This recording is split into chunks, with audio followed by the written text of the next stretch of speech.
but comely, O ye daughters of Jerusalem, as the tents of Kedar, as the curtains of Solomon. Look not upon me because I am black, because the sun hath looked upon me.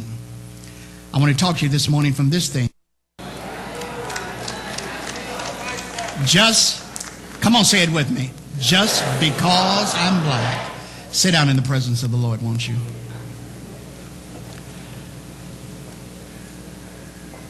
Just because I'm black.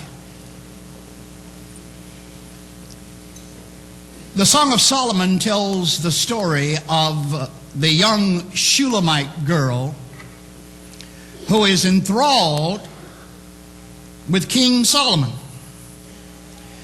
She has deemed herself, listen carefully, unworthy and not beautiful enough to attract the king's attention. But yet she finds herself the target of his stare, and she cries out, I am black but comely. She desires that Solomon chooses her, but she openly states that she is not the fairest of all, and that she is possibly off his radar and certainly unfavorable in his sight. This little Shulamite girl represents the kind of mindset that has been victimized by the process of discrimination. She has been brainwashed by a society that is suggesting to her that because of her skin color, she is not as worthy as others. She has a mindset that is suggesting to her that she is not good enough or beautiful enough for Solomon to even consider her. But the God that I serve has a way of making the unsuitable suitable. The God I serve has a way of making the ordinary extraordinary. I don't know about who you serve, but the God I serve makes the mediocre outstanding. The God I serve makes the unendowed endowed. The God I serve makes the unfavored favored, and the God I serve, listen to this, makes the unlikely most likely. For as I said to you earlier, remember, God's manner is not the manner of men.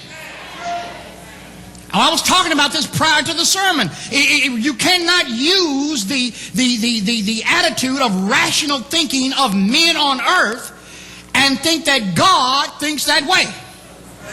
God's mind, the Bible says, is not our mind. We do not have God's mind, nor do we have his ways, nor can we possibly understand him.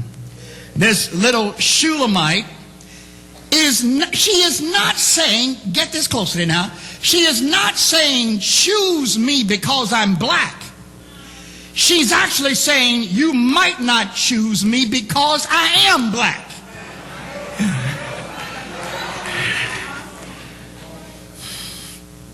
I received an interesting email from a member the other day, and I want to share it with you.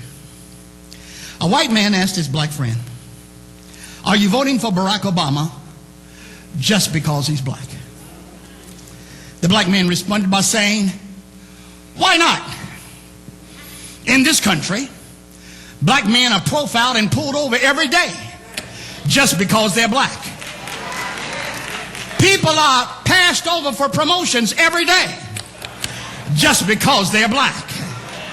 People are considered to be criminals every day in America just because they're black.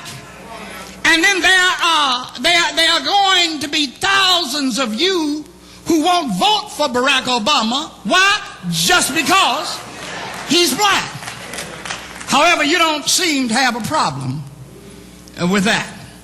This country was built with the sweat off the slaves' back.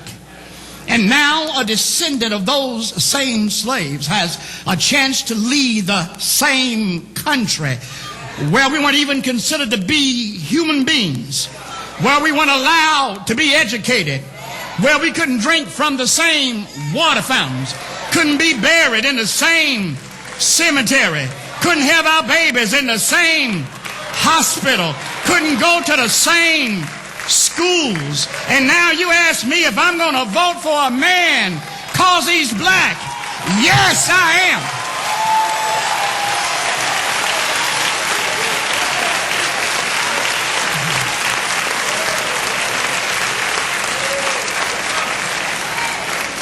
But that's not the only reason.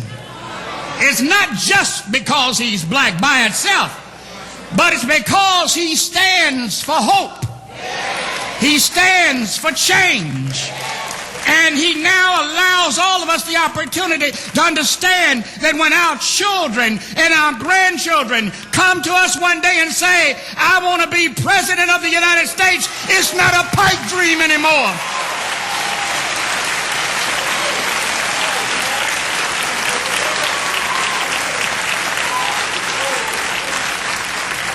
When I was a little boy and I had school teachers raised in a Catholic school with white nuns who told me that one day I would make a good bricklayer.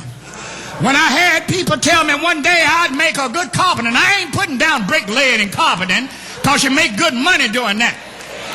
But the idea was to say that I could never, y'all better hear me today, I could never dream to be a doctor or a pilot or a rocket scientist or a nuclear physicist.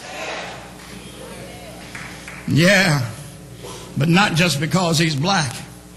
He brings change.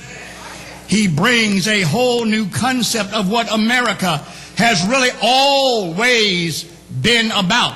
A melting pot nation of mixed races, ethnicities. There's a statue that stands in the harbor off of New York City. It's called the Statue of Liberty. The inscription below says, bring me your hungry, your wretched refuse yearning to be free. Of course, that statue was put there for all the European immigrants that were coming from Europe into New York. We didn't have a statue to come to. As Malcolm X once said, when we came to Plymouth Rock, we didn't come to Plymouth Rock. Plymouth Rock fell on us.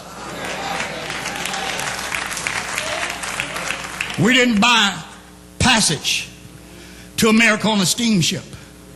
We didn't design a plan to come and immigrate to America. Our ancestors were brought here in shackles and chains. But even though we didn't choose to be here, we have paid for our citizenship with the blood of our ancestors. We have paid for our citizenship with our contributions to this great nation. We have paid for our citizenship with the lives of people who have stood up for our cause. We have paid for our citizenship more so than any other group has paid for it. Last week, in my message, we examined some strange paradoxes that affect us in our daily living. There are some strange paradoxes which are affecting our senses in this current political season. Some are looking at Barack Obama saying how unqualified he is. Well, let me offer a few observances. If you're black in America and you're selected for a job over more qualified candidates, you're called a token hire. But if you're white and a woman and you're selected for a job over more qualified candidates, you're called a game changer. If you live in an urban area like Chicago and you get a girl pregnant, you're called a deadbeat baby daddy. But if you're the same person in Alaska, you're called a teen father. Black teen pregnancies are called a crisis in black America. But white teen pregnancies are called blessed events.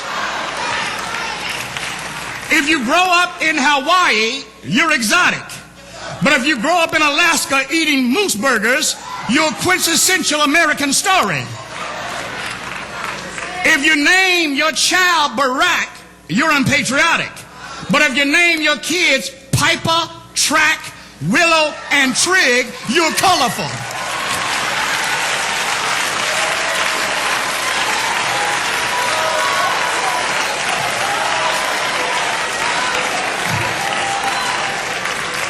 If you get 18 million people to vote for you in a national presidential primary, you're a phony. But if you win an election as a governor in a state that has fewer people than Orange Mound, you're well loved.